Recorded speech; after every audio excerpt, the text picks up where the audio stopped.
मीठे बच्चे, आज तारीख है 2 फरवरी 2026।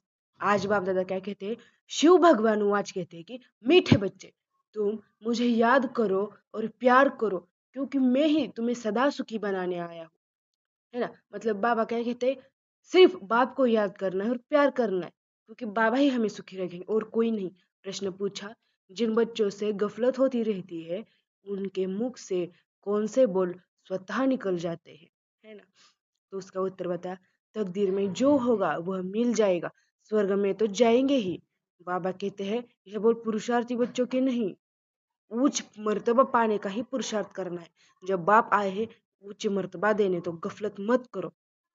है ना? मतलब कुछ बच्चे कहते हैं ना कि स्वर्ग में जाना है ही, आए तो है ना मेडिटेशन पे तो जाएंगे ही, तकदीर में होगा तो मिलेगा, ऐसा कहते वो बच्चे गफलत करते हैं। हमें सदा सिर्फ एक ही बात लक्ष्य ध्यान में ठेवनी है कि पुरुषार्थ करना ही है। धारणा के लिए मुख्य सर बताया, पहली पॉइंट है खुशी में रहने के लिए याद की मेहनत करनी है। याद का बल आत्मा को स्वतः प्रधान बनाने वाला है। प्यार से एक बाप को याद करना है। उच्च मर्तबा पाने के लिए पढ़ाई पर पूरा पूरा ध्यान देना है। ऐसे नहीं जो तकदीर में होगा, गफलत छोड़ पूरा वर्ष का अधिकारी बनना है। मतलब हमें खुशी में रहना है तो हमें बाबा से याद करनी होगी, और हमारे याद के बल से ही हमारी आत्मा स्वतः प्रधान बनेगी, और सिर्फ बाप से ही प्यार करना है। हमें उच्च मर्तबा पाने के लिए पढ़ाई पर पूरा ध्यान देना है।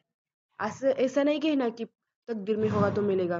है ना? तो वरदान में बताया है, हद की जिम्मेवारियों को बेहद में परिवर्तन करने वाले स्मृति स्वरूप नष्ट मोहा भव।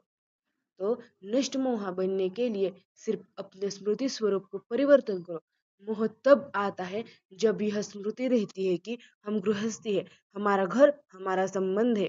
अब इस हद की जिम्मेवारी को बेहद की जिम्मेवारी में परिवर्तन कर दो। बेहद की जिम्मेवारी निभाएंगे तो हद की स्वतः पूरी हो जाएगी। लेकिन यदि बेहद की जिम्मेवारी को भूल सिर्फ हद की जिम्मेवारी निभाते हो, तो उसे और ही बिगाड़ते हो, क्योंकि वह फर्ज मोह का मर्ज हो जाता है। इसलिए अपने श्रुति स्वरूप को परिवर्तन करो, नष्ट मोहा बनो। है ना? तो स्लोगन बता, ऐसी तीव्र उड़ान भरो जो बातों रूपी बादल सेकंड में क्रॉस हो जाए। तो अव्यक्त इशारे, एकता और विश्वास की विशेषता द्वारा सफलता संपन्न बनो। तो इस महीने में बाबा ने क्या बताया? एकता और विश्वास की विशेषता।